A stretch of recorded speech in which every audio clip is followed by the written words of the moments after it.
Hello, my name is Mark Andrejczyk. I administer the Ukrainian Studies program at the Harriman Institute here at Columbia University. Welcome to the conference, Ukraine in North America, Diaspora Activism, Academic Initiatives.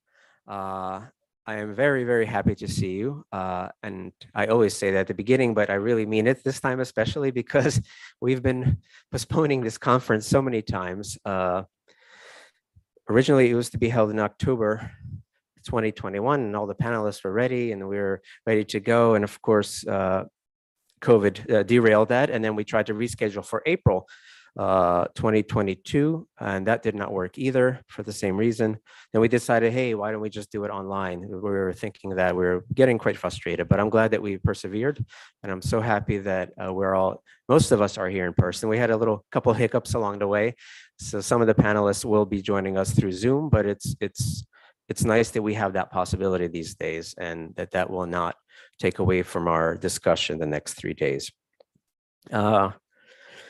Obviously, a lot has changed in the world, and especially in Ukraine, since we had previously planned the dates for the conference. Russia's war with Ukraine, which began in 2014, has escalated into a full-on invasion. And much of our Ukrainian studies programming at Columbia now examines what has been happening in Ukraine in these past 8 months. So is now the proper time to hold a conference focusing on the Ukrainian diaspora in North America and its activity in the 20th century and the beginning of the 21st century? Is such a subject relevant at this time with everything that's going on in Ukraine today? I think it is. I think it's very much so. Since February 24th, the day that Ukraine began to exist for much of the world, Ukrainian studies scholars in North America have been turned to with questions about Ukraine on an unprecedented level. Thankfully, we have been analyzing and presenting our research on Ukraine and Ukrainians for many years, in courses, conferences, and in publications. This equipped us to better respond with knowledge, insight, and to further engage the existing and close working relationships we have with scholars and other intellectuals in Ukraine. We are better able to respond to today's interest in Ukraine and Ukrainians because Ukrainian studies has been established by the Ukrainian diaspora in North America. Our conference, Ukraine in North America, Diaspora Activism Academic Initiatives, gathers 27 scholars from the US, Canada, and Ukraine to focus on different waves of migration to Ukraine, from Ukraine to North America, and organizations and political or organizational activity that these individuals conducted. One of the important achievements that the diaspora in North America did, and not the only one, but an important one, was the establishment of Ukrainian studies here. And kind of a nice way to finish the conference, I thought, was to show that the Ukrainian diaspora, having established Ukrainian studies here as a subject, has itself become the subject of study by scholars in Ukraine. So in a certain way, the circle is complete. That is why our last panel will be focusing on Ukrainian scholars in Ukraine studying the diaspora and utilizing the archives and institutions established here. All day tomorrow and Saturday, we'll be talking about these topics and others at panels. Please pick up a booklet on your way in. It will describe some of the activities that are happening. Our conference also features a keynote address and reception. I'm thrilled that our keynote speaker is Boris Gudyak, Archbishop of Philadelphia and Metropolitan for Ukrainian Catholics in the United States. Archbishop Boris embodies many of the things that our conference focuses on. He grew up as an active member of the North American diaspora. He became a Ukrainian studies scholar. He significantly contributed to the development of higher education in post-Soviet Ukraine, has acted as a bridge between the diaspora and Ukraine, and now he's leading the Ukrainian Catholic Church in the US while continuing to be and do all of the above. I would now like to pass the microphone along to Valentina Izmailova, director of the Harriman Institute, who will introduce Archbishop Boris. Valentina, please.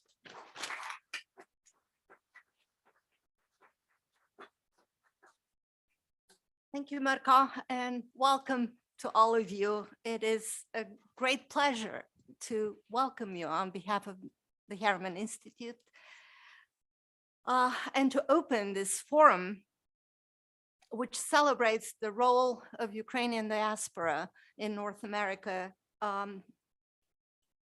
its contribution to the study of Ukrainian culture, history, language, and the overall contribution of Ukrainians to the global society. I don't know any other diasporic community that has given so much back to their native culture as the Ukrainians have. And it is fair to say that if today Ukrainian studies are such a robust field, it is largely due to your dedication, each and every one of you personally, and your peers back home. So to all of you, we owe a profound gratitude on behalf of all our colleagues and students. This much postponed conference is taking place at a crucial moment in the history of the Ukrainian people. The last 8 months have been a time of mobilization, of inner strength, resolve, and creativity, not only on behalf of Ukrainians back home and around the world, but also all of us who stand with independent Ukraine and its values. The Harriman Institute, being foremost an educational institution, has really upped its game in the face of these challenges. And I'm proud to report that our Ukrainian program is stronger than ever. Again, with your invaluable support. We have a great cohort of students focused on the study of Ukraine. We have a fantastic array of courses, both this semester and the next. And we have a robust cultural program with meaningful events that have drawn widely across the metropolitan area. Extraordinary times call for extraordinary measures. And the war, with its destruction and suffering, has pushed us to think outside of the box and come up with new forms for action. So we partnered with the Institute for Human Sciences in Vienna and Harvard Ukrainian Research Institute to create non-residential fellowships for colleagues in Ukraine. We supported 8 of those, and we just renewed our commitment to continue this support at the same level next year. We also created 4 year-long residential fellowships in Paris for Ukrainian writers and artists. And we have a cohort of 4. They're already working and doing wonderful things in Paris. And I'm happy to report that we are bringing them to New York for a week in March. And we just reserved the rotunda here at Low Library for the night of the 27th for a gala evening of Ukrainian culture with our residents and with other special guests. So we have all the highest level of support at Columbia all the way to the president's office for this. So it's going to be memorable. And another little news, which is very happy for us, we will proudly host Andrei Kurkov as Harriman Writer in Residence in the fall.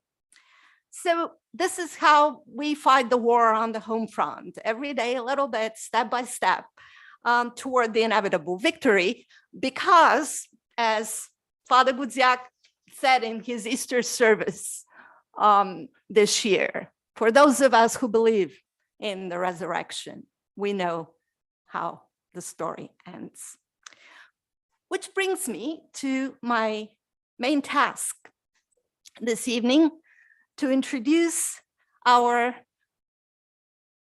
keynote speaker for the night, the Reverend Archbishop Metropolitan Boris Gudziak.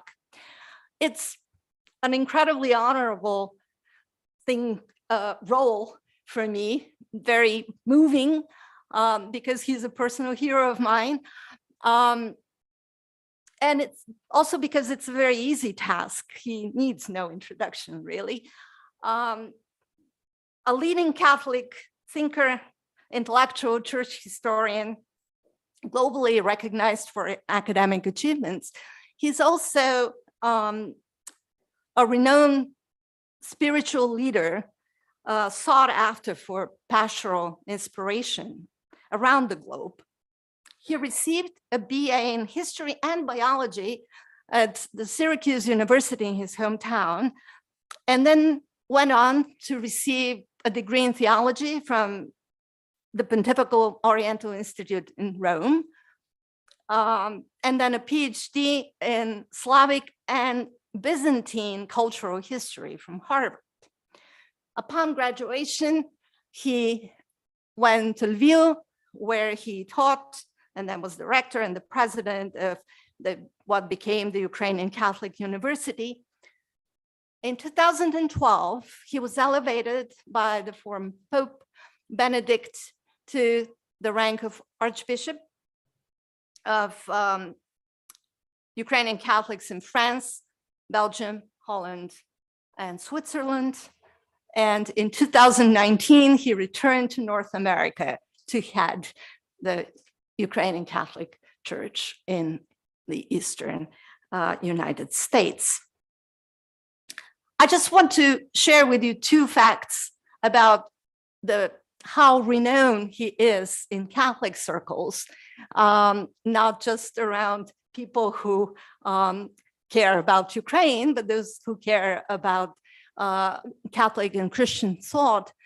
Cardinal Nolan of New York ceded to Archbishop Gudziak the honor of giving the homily at the annual Chrism Mass in St. Patrick during the Easter Vigil this year.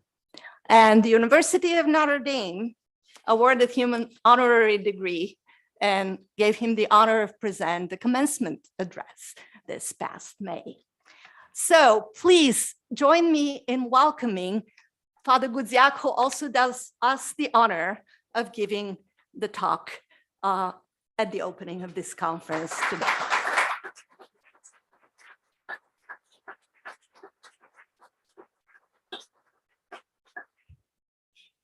Thank you, dear Valentina Marco. I never thought my canonization would begin in Colombia. But it's wonderful to be here at one of the great universities of the world and in the city and a school that has been a center for Ukrainian studies, radiating far and wide. The list of great specialists in Ukrainian studies, including people here present, is very long. I did my doctorate with Igor Shevchenko, who was also one of the professors that Marta Bachowska took courses with. George Shevelov was a professor here. Stepan Chemich, who spearheaded the drive for the Ukrainian studies, got his degree here. George Lutsky, who was a pioneer for Ukrainian literary studies in Canada, did his doctorate here. Ivan Fizerov, Vsevolod Lubnitsky, Miroslav Labunka, Ivan Koropetsky. And the list can go on and on.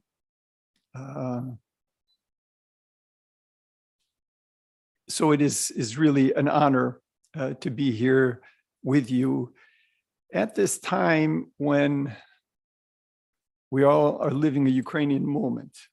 All of us who are Ukrainian, friends of Ukrainians in any way connected, and especially people in Ukrainian studies.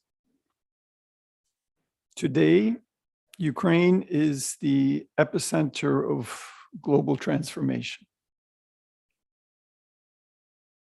The European Union, rickety, and with fissures after Brexit, is discovering a new common cause. NATO, undermined by the previous American president, is today ready to receive new members and has new purpose. Military strategy is being studied by Israeli officers in Ukraine. The global alliances are being readjusted. The partners of Russia in the BRICS group,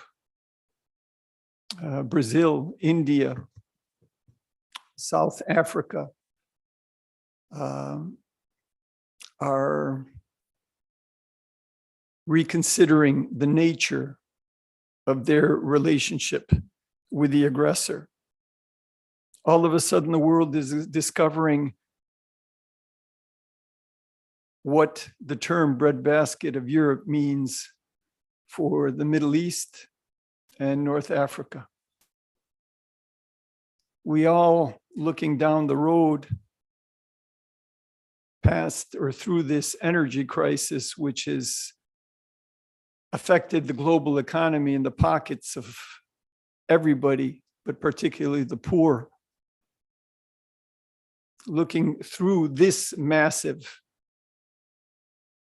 economic earthquake, we can predict that the Germans will finally make some conclusions regarding energy dependency, and their going green in the long term will have a very positive effect on driving attention to ecological concerns. And all of this is because of Russian aggression, but not only because of Russian aggression. It is happening because Ukrainians resist. Because Ukrainians in the hundreds of thousands have volunteered, more are enlisting or being enlisted. And in the 21st century, a time of deconstructing just about everything that needs to be deconstructed, and not only, and a time when it is difficult to say that there is a truth because there are only perspectives. Ukrainians are saying, no, this is true and this is false. This is good and this is absolute evil, and I'm willing to risk my life for it. And that is mesmerizing the world.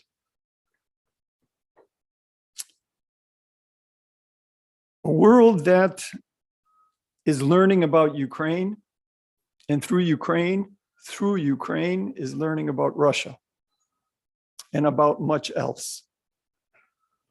Learning that maybe neglecting or relegating principles with a hope that economic cooperation and interdependence will guarantee peace and prosperity might not be a long-term approach. A week ago, Frank-Walter Steinmeier, the president of Germany, made a public confession.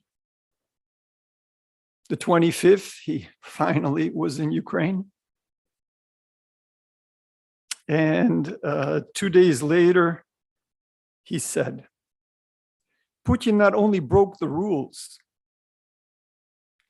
he ended the game. No, actually, he knocked over the whole chessboard. Russia's brutal war of aggression in Ukraine has reduced the European security order to rubble. In his imperial obsession, the Russian president has broken international law, challenged borders, and committed land grabs. The Russian attack is an attack on all the lessons the world learned from 2 world wars in the last century. It is maybe music to our ears, but it is not fully there because the world did not learn all of the lessons from 2 world wars. If it had, President and previous Foreign Minister Steinmeier would have acted and proposed action in a different way over the last decade. Ukraine is the epicenter of global change. And the phenomenon of Ukrainians is very important to America. Never has the world been so Ukrainian. Never have the United States been so Ukrainian. Ukraine in North America is growing. We will have an opportunity to hear an expert lecture tomorrow on demography from Professor Volovina, who corrected me, informed me that we can say that there are about 1.5 million Ukrainians in the US, not counting those that have just arrived. By my estimation or summarizing of sources, since February 24th, there are approximately 50,000, at least 50,000 Ukrainians that have come to the US on temporary or immigrant visas. It was already 47,000 in July. More than 22,000 Ukrainians were admitted along the US-Mexican border. This is something that on the West Coast we might not feel, but just ask the Protestant communities in Southern California. And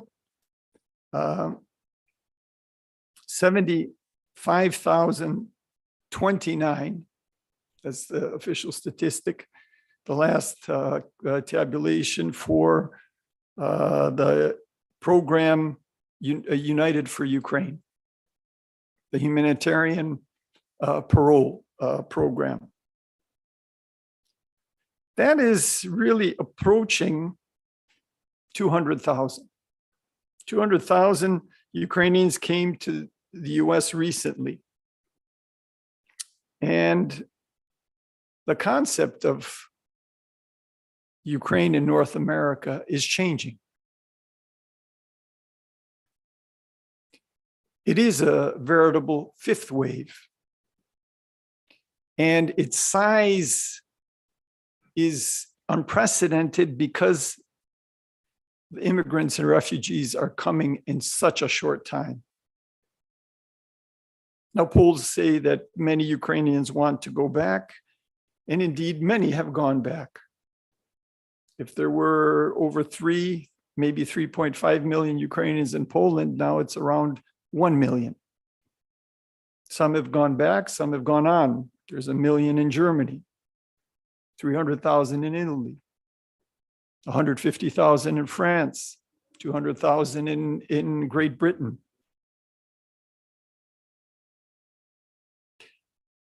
Many people, when they leave, many people, when they stay, think that they will go back. Think back to what our parents and grandparents said. Think to what the Jews said next year in Jerusalem. But it was very few from the diaspora that went back to Ukraine. When Ukraine became free, there's no clear statistics that I have, but it was a minimal number of, for example, Ukrainian Americans that went to Ukraine. Tomorrow will be the funeral of the remains of Marta Kulumi. It's in Chicago, and I will have to absent myself because I want to participate. She was like a sister to me, a friend to many of you. She was one of the few that made Ukrainian Americans, that made Ukraine her new home. So this wave will be here. It will be here for a while. The people will stay. And there will be many challenges and new opportunities. We know that traditionally there are gaps, differences of worldview, even differences in language between different waves of immigrants from various countries. If the first and second wave of Ukrainian immigrants to the US before and after World War I seemed to coalesce, it is probably because we don't know very well those differences. The first ones came as Ruthenians. The second ones came with a much more clear modern Ukrainian identity. The differences between the first two and the third wave, the DPs, was often very stark. We know the language of between the Banyaki and the Zarubichane. We haven't fully, let's say, built those bridges and created the cooperation. And you can be sure that the people arriving today will have their own identity different from those that arrived from Ukraine 20 or 30 years ago. And yet, there is, I think, a new foundation for integration, and it's a word I will return to, and cooperation. More and more diaspora Ukrainians are free of illusions of the Starei Krai. And more Ukrainians from Ukraine understand the value of the support, including intellectual support, of the diaspora. Bakhtan Kipiani,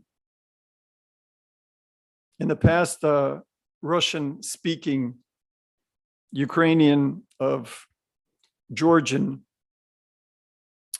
extraction, and a researcher and rediscover of the life of the Ukrainian diaspora, is showing how these diversities and differences actually can be a unified richness. Knowledge and exchange brings us closer.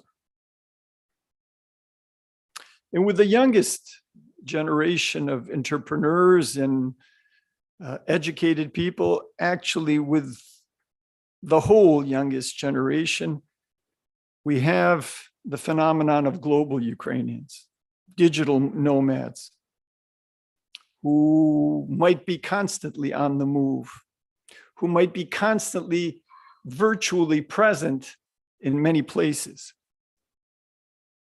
and who today are proud to have a new civic Ukrainian identity. It is the Ukrainian moment, and it's the moment for Ukrainian studies. Timothy Snyder's class, The Making of Modern Ukraine, has,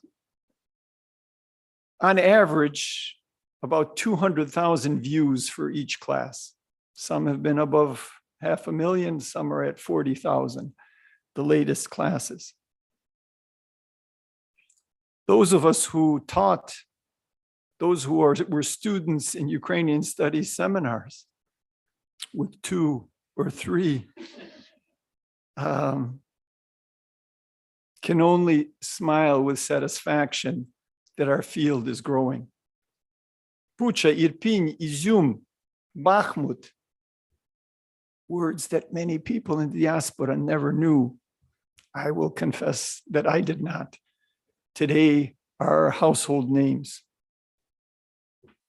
Ukrainian flags fly in every city and every small town. When I went this summer to the D-Day beach in Normandy, I stopped in a small provincial regional capital, Bayeux. And the cathedral had an open evening. So at 10 p.m. when we arrived, I went in, and what do I see? I see a flag in a chapel and a summons to prayer. I walk out into the town, and there's a 19th century 3-story city hall with kind of a French balcony. And I look, and there's 15 flags on that balcony. In the center, a French, a European Union flag, and a flag of Bayeux. And on both sides, 6 Ukrainian flags, 12 Ukrainian flags. I don't know if you've ever heard of anything Ukrainian in Bayeux. It's really amazing. American Catholics have contributed close to $150 million in humanitarian aid. We were all flooded with the solidarity. We all experienced the openness, the closeness, the outstretched hand. Our cathedral in Philadelphia, which probably, I'm being told, is the biggest Ukrainian church in the world, actually, is right in the middle of a thriving Black American neighborhood. And days after the beginning of this war, our Black American neighbors told us, come, we're going to have a press conference. We're going to have a meeting. And we prayed with the Baptists, with the Muslim Blacks in front of our cathedral.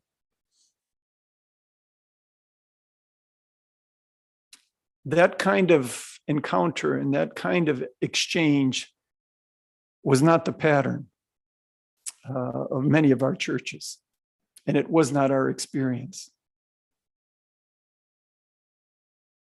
Many of you share this, but somebody with a name like Boris had it every day, at every introduction, at every meeting. What's your name? Boris. Oh, you must be Russian. No, I'm Ukrainian. What's that? Where is that? Is that near Uruguay? The grappling for identity, the struggle for recognition, the need to have your place, to have your name known. That has been the story of Ukrainian studies. When those first steps were being taken before and after the middle of the 19th century, most of our people were serfs. And for another 3 generations, most Ukrainians were illiterate. When the Shevchenko Scientific Society was created.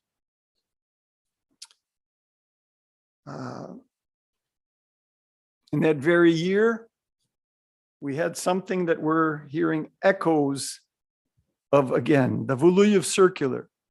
There is no Ukrainian language. There was no Ukrainian language, and there never will be. 4 years later, the EMS Ukaz forbade all publishing in Ukrainian, and that lasted till 1905. What a struggle it was to develop Ukrainian studies. The Shevchenko Scientific Society, without any government help, without a national state, reorganized in 1893, became a veritable Academy of Sciences. There was a struggle to have that Ukrainian Free University. It couldn't happen fully in Rome, so it moved to Prague, and then it had to become a refugee in Munich.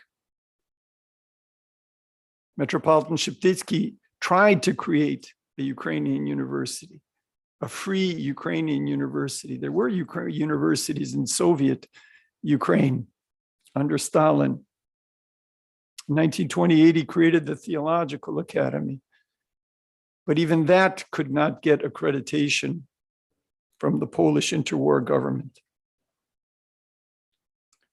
The institutions that struggled here in New York, the Shevchenko Scientific Society, the Ukrainian Free Academy of Sciences, nearby the Baumbrook Orthodox Center.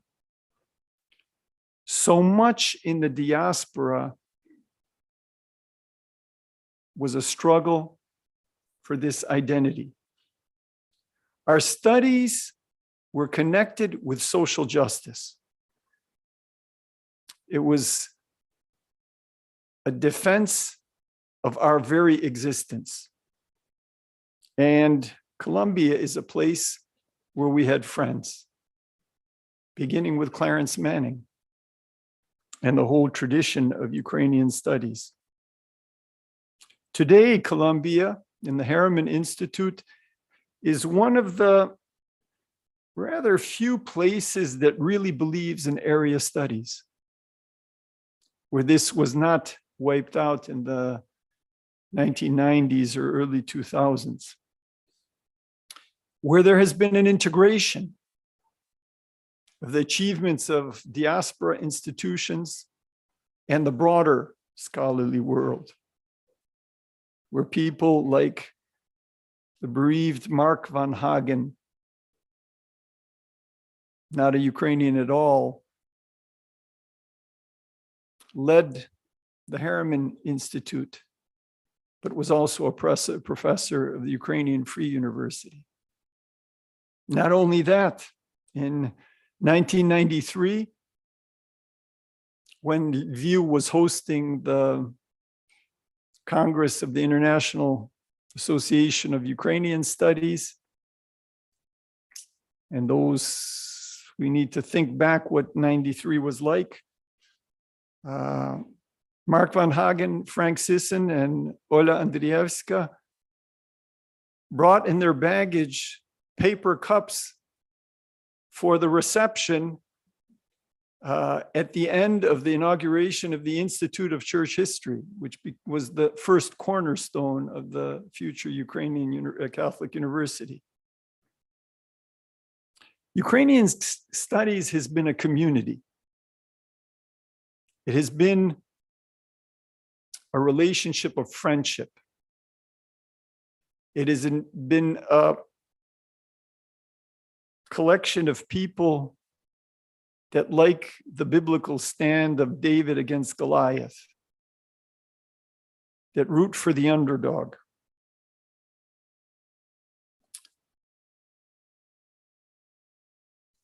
I am most grateful to Ukrainian studies because they have carried me. They have been with me my whole life.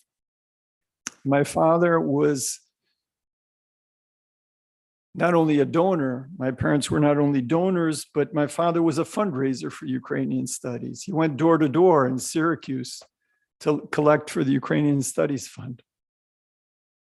I remember when I was still in high school and our local distinguished business guru, Adrian Slowotsky, then a student at Harvard Law School, came to Syracuse and spent the night because he was traveling from town to town to raise money for Ukrainian studies.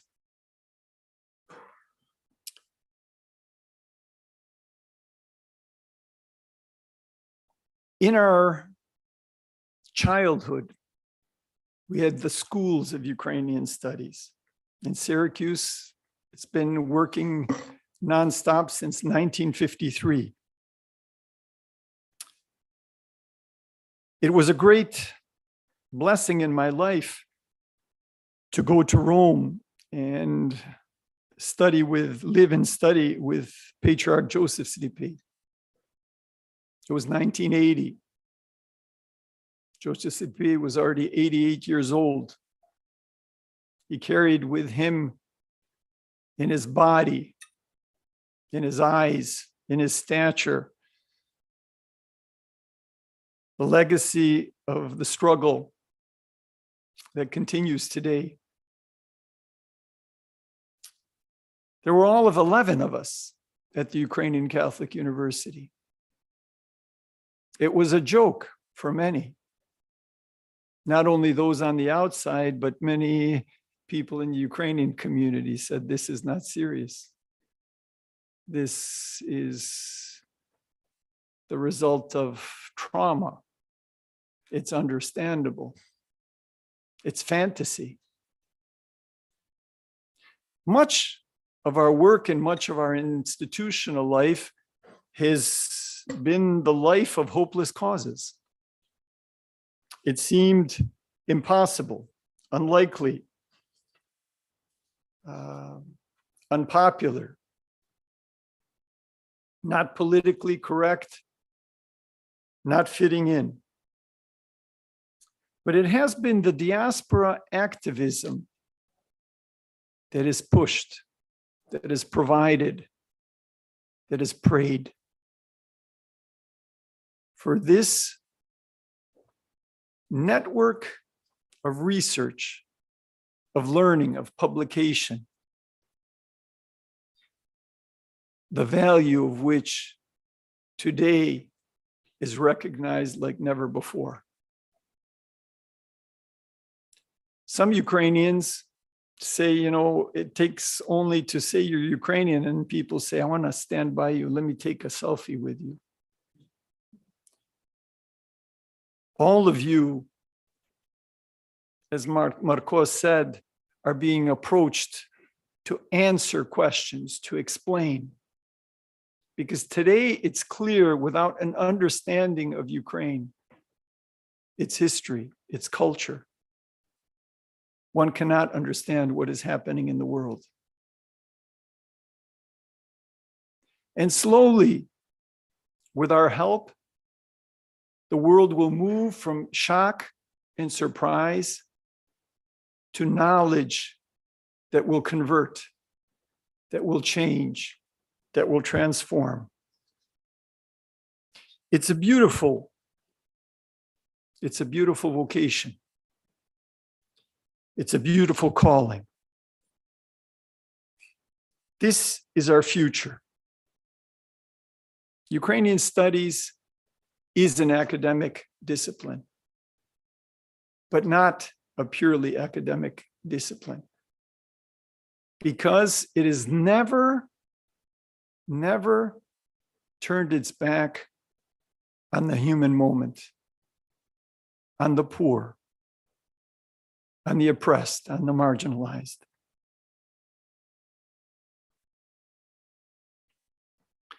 Today, at this conference, we have a unique opportunity to listen to the achievements,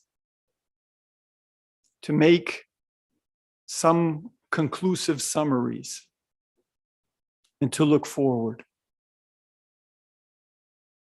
How good it is to be together after COVID and in the midst of this genocidal, catastrophic war. How good it is to have this calling. May the Lord bless us in these days, in our work, in our research, in our teaching, and in our fellowship. Thank you.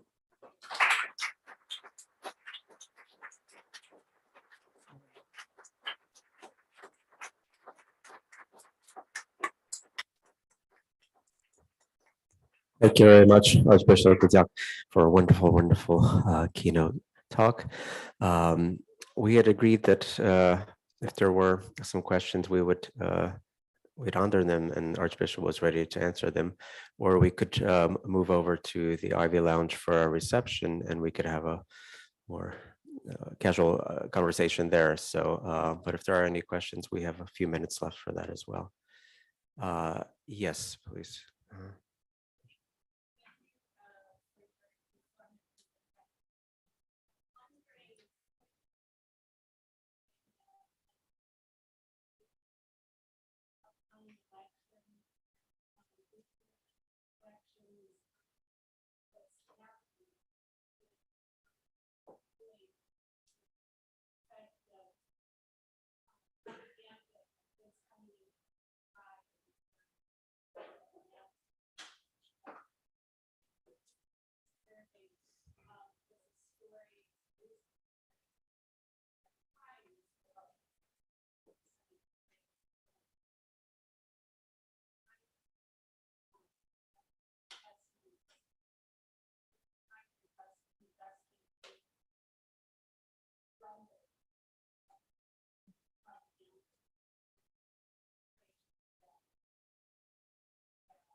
whether it's in Pennsylvania or the United States, whether it's with Berlusconi or Steinmeier, there's a lot of reconsideration and reformatting that needs to occur. It's very clear that Russian cultural diplomacy, Russian business, and Russian covert activity, whether it's with politicians or journalists, scholars or artists, church people, or different community organizations, for example, in Hungary or in Slovakia or in Italy, has contributed to a lot of confusion. I cannot speculate on all the roots of the views or positions of the Ohio politician or the direction of things in the Pennsylvania polling, but it is clear that much is being cracked open. Even though with every month, every week, every day, it is becoming less possible, there is still among many a great nostalgia. Can we just get them to stop shooting and go back to normal? I don't think there is still a full reckoning of misconceptions, and there is hardly a full appreciation of the fact that the world has changed, that we're not going back. What I use to express this change and the posture of Ukrainians is something by analogy. I try to ask Americans, can you imagine the United States being a colony of Great Britain? Well, you'll say that's ridiculous. Can you imagine Argentina, Uruguay, Peru becoming a colony of Spain, Algeria, a colony of France, Portugal, a colony of Brazil? It's not happening. In your most dastardly thoughts, can you imagine that Blacks will subject themselves, except that they will be slaves of whites? Well, you need to understand that it's over. Ukrainians are not going to be colonial subjects of Russia. They're not going back. History will not be rolled back. It's liberty or death. And that is the understanding that the persons or processes that you refer to, that is the understanding that has not fully yet arrived. But it will. It will cost a lot. It will cost maybe much more. And I think many in this room know people who have given their lives. 5 of our students at the Ukrainian Catholic University have died, and 6 fathers and brothers of staff and students. There's 18 students on the front, 13 faculty, and over 50 graduates in the armed services. I've been in Ukraine 5 times since February, in Poland also 5 times, a week in Romania, Netherlands, Belgium, twice in France, twice in Italy. Coast to coast in the United States, meeting refugees, also in Canada. I have not met a single Ukrainian that says we have to make a compromise. We have to think like Kissinger does. Give up some territory. That's really quite amazing. Only 4 or 5 years ago, 2/3 of young Ukrainians wanted to leave the country. They wanted to flee. I, as a priest, as a bishop in Paris, had a community that was composed 70% of illegal immigrants and 95% of people from Ukraine. And most of them had no plan to go back. In Antwerpen, there were 2,000 people from Lanchin, if you ever heard of this small town in the Ivano-Frankivsk region. Lanchin has 8,000 people, and 2,000 of them were in Antwerpen. Much has changed. And it's not only, the leaders, the politicians, the people teaching Russian history that need to change, but also Ukrainians need to change. We all stand with those who are risking their lives to defend the innocent. But if you talk to Ukrainian businessmen that have given maybe as much as they can possibly give for the war effort, they will tell you there are still big problems with the Ukrainian bureaucracy. Speak to a volunteer that has been bringing cars, so much needed cars, to the front. A volunteer who has been arrested because he's being accused of profiteering. The president of Ukraine went through a big conversion. No more kakaya raznica. No more, your intelligence is wrong and our intelligence is right. There will be no Russian invasion. We all can change. I'm still kind of praying for my own conversion. But that is how I look at these issues. There's scandalous, revolting examples of ignorance or just, let's say, ill will. But we have to work on it. And